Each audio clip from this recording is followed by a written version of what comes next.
Hello ladies and gentlemen, this is Darren Load and welcome back to another episode of Sakura Spirit. And last time, well, we went out to collect some fruit and the fox girl landed on top of us because she fell off the tree. And now we're in their house and we are waking up in the next day. So let's get to it. We returned to Machiko and enjoyed our dessert together. It wasn't too long after that Maiko-chan started to feel sleepy, so Machiko took her to bed, wishing me a good night. The next morning.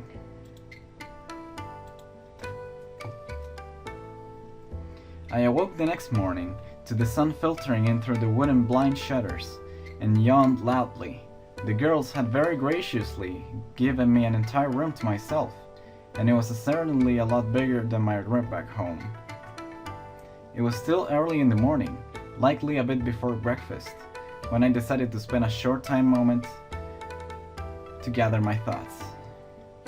It was clear that to learn more about my situation, I would need to obtain the wisdom of the spirit dwelling within the shrine in the nearby forest.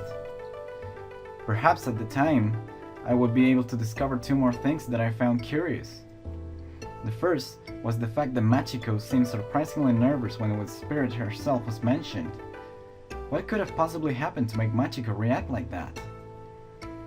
The second thing was more important, to solve the problem surrounding the hostility between the Kitsune and the village.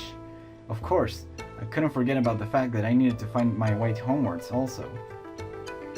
It was just around the time that I finished gathering my thoughts that Maiko's voice resounded from downstairs. "Takani, breakfast is ready. Can you go and call on Esama?" "Sure, we'll be right there." I quickly made my way outside the room, soon finding myself within one of the corridors of the Kitsune mansion. Once outside, it didn't take long for me to find Machiko wandering down the corridors, her lips curving up into a smile when she saw me. "No need to look for me, Takakun." Maiko's voice reached me loud and clear. "Good morning, Machiko-chan. Did you sleep well?" It was a decent sleep, perhaps a little lonely though, however. And she wanted us to be with her. "You seem to be getting along well with my little sister, Takani, huh? Maybe I should consider you the competition, a rival in the quest for the heart of dear Maiko-chan, to be the most fondly cared for elder sibling." "Huh, she seems attached to it. I guess I'll be stuck with that name for a while." "Oh? Is it not to your liking?" "Well, maybe you would prefer to be called Darling instead?" Man, she saw us. I mean, she probably heard us, because if she could hear her voice all the way over there, then I'm pretty sure she heard us before in the last episode. You were watching us?" "Indeed.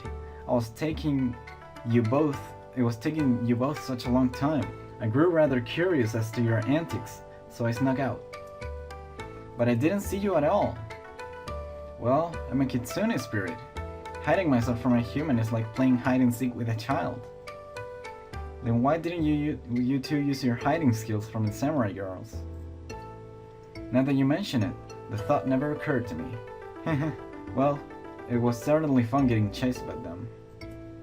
Plus, Maiko tends not to have a lot of control over her change. She is far too excitable to maintain an illusion. It is her one magical blind spot.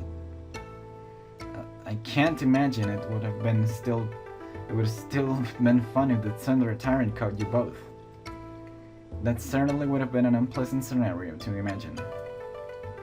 Then again, I am sure you would end up saving me, Takakun." Man, she wants the D, and we want the booty. Man, if they both want it, I mean, I think Takahiro doesn't want it because, I don't know, he's boring. He's a boring character, but still, let's go. I could notice the subtle difference in Machiko's voice, the sweet sugar-coated words that caused my cheeks to flush up lightly. I really wasn't good at dealing with this girl's flirting attempts. Swiftly stepping backwards, I turned toward the staircase at the end of the corridor and replied in a hurried tone, "Maiko-chan is waiting on us." And with that said, I rushed toward the kitchen, with Machiko giggling behind me as she followed. And she wants it.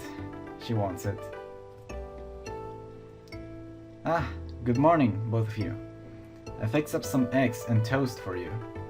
There are some oranges too. And she's a chef. A well-bodied chef. Ah, wonderful. Thank you, Chibiko. You're getting better at this. To be able to wake up with the knowledge a pretty girl made my breakfast. It's good to be alive. And perhaps one resting next to you too? That was a bit of an overkill. Especially the conditions that girl was resting next to me. As if on cue, I recalled the sight of the sleeping Machiko yesterday, my cheeks coloring up a little while I quickly sat down at the table, trying to distract myself by changing the subject. So, thanks to you too, I learned a little about your world. How about I return the favor and talk about mine? Any questions you two might have? Oh, yes, I want to know, what are the spirits like in your world? I don't think there are any spirits in my world, or maybe there are, but they aren't that good. I mean, we usually see spirits in poltergeist activities and all that shit, but anyway. Spirits, you say? For a moment, I tried to think about her question before I replied with a sheepish grin. Well, in our world, spirits are actually something out of folk tales. Like they appear in stories and certain religions even worship them, but it's not like we got them running around like in this world. Folk tales? Worship? Your world is strange, Takakun. Oh, that's kinda boring. What about your life? Are you a defender of your village? You said something about Jiu before. What is that? You mean judo? Well, in my world, people got to go to school. That's basically a place of knowledge where you can learn a lot of things before you're considered an adult in our society. But in my world, the defenders are known as the police. They keep the peace and such. I'm just a student, or you could say that I'm still studying to become a defender. Not just of my village, but of my whole country. Yeah, dude. So he wanted to be a hero. It was over-exaggerating, but it felt kind of pleasant to call myself a defender. Hehe, that sounds weird. Are the police like the army? Defending the whole nation? Your world is very strange, Takakun. I wouldn't call it strange, Machiko-chan. It's this world that is a bit unusual. But no, the police are like the guards of a village, while we have an actual army around to defend the whole nation. Hehehe. Either way, your world sounds like fun, especially if everyone's like you. Anyway, Oh no, oh gosh, dang it.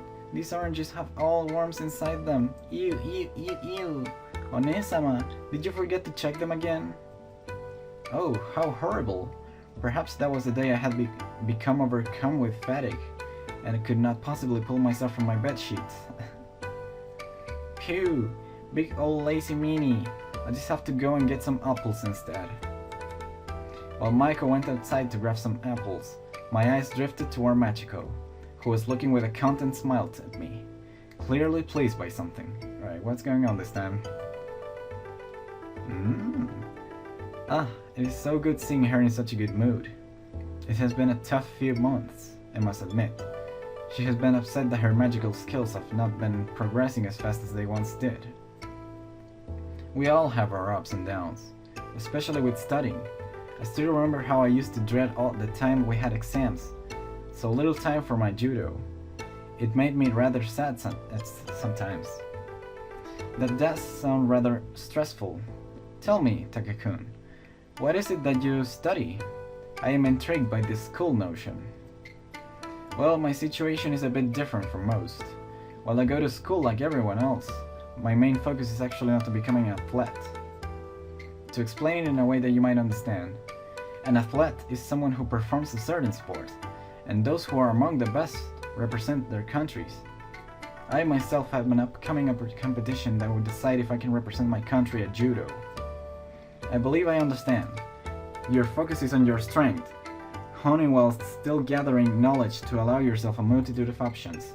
An interesting method. I must thank you, by the way. Why didn't you thank me? I guess you could describe it like that. And thank me? Yeah, what did we do? Indeed. I believe that your appearance has a lot to do with Maiko's newfound joy. She's even singing out there. I have not heard her sing in weeks. It warms my heart to see her so overjoyed. And it is because of you. Thank you, Takakun. I doubt it's just because of me, but you're welcome.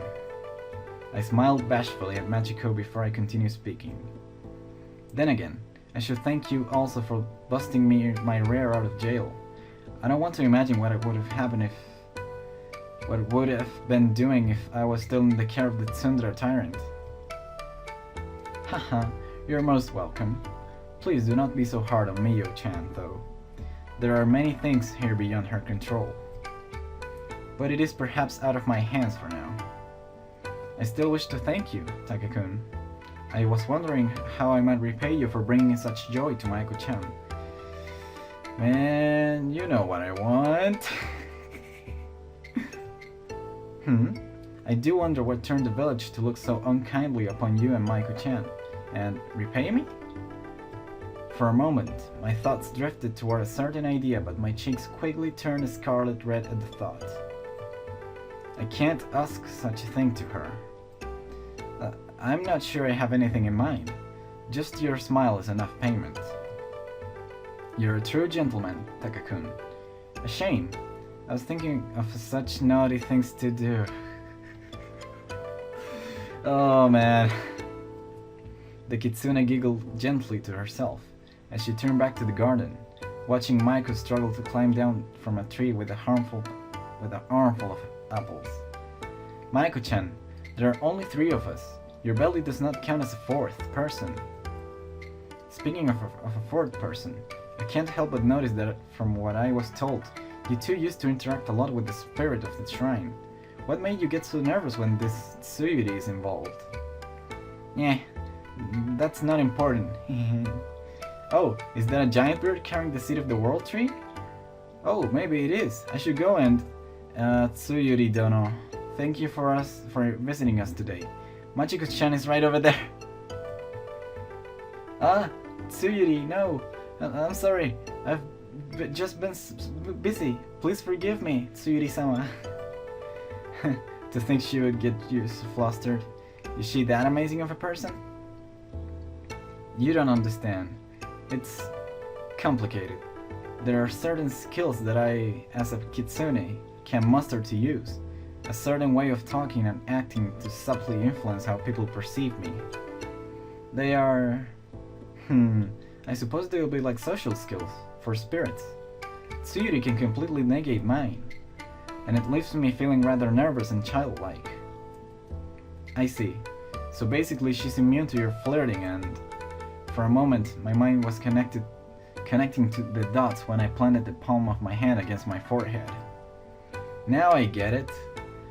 Machiko-chan is afraid of approaching her because the Tsuyuri is an even greater flirter than her. But if she's flirting with you... I see. You swing that way. Somehow, I suddenly felt rather disappointed for some reason. I couldn't exactly grasp. That's not true. Well, maybe slightly about her being a stronger. I mean, she is an overpowering presence, and it does not allow me to properly, do my thing. I don't know why you're talking about swinging, though. It means that you know, like girls? Oh, really? Well, how about we forget all about Tsuyuri and I show you exactly which way I do swing, Takakun. That won't be necessary. She must be quite a challenge to deal with, though, especially since... I briefly lowered my voice to whisper under my breath. You're already a handful to deal when you start teasing. Ha ha ha, you are perhaps less of a gentleman than I thought, Takakun. Then, what would I be? A lovable rogue, perhaps? Or maybe you see yourself as more as the hero type. Yeah. Obviously, I'm a hero. A perverted one, but I'm still a hero. One-sama, Takani. Welcome back, Maiko-chan. How did the hunt for the golden apple go? Hehe, no golden ones. But I got a load of good ones. Even one that is shaped like a heart. You can have that one, Takani. An apple shaped like heart? That's a curious thing. But could this mean you're confessing your love to me by giving me a heart? Hehehe, maybe I am. Oof. I seriously think Ichikawa would kill me if he saw me in my current situation. Yeah, that dude would probably strangle us to death. Why thank you, my fair lady.